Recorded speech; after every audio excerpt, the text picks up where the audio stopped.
83 is now the current death toll, with still hundreds missing. When the fire was at its height yesterday, I mean, terrible, terrible scenes. There was talk of hundreds of people unaccounted for. Are those still the numbers that they are talking about, hundreds still missing? Well, the authorities have declined to give an update to the number of missing people still in the buildings.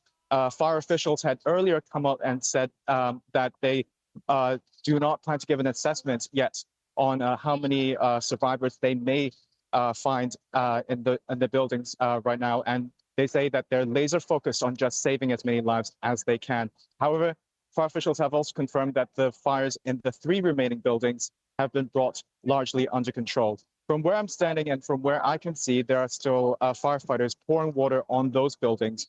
And however, the thick plumes of smoke that were once that had been in the air, even up to this evening, have largely disappeared.